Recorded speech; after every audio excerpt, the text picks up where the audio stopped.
अव्वल हमद सनाए इलाही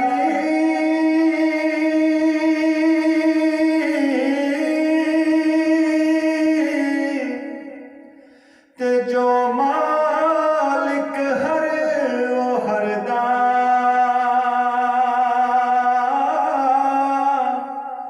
उस दा नाम चितारन वाला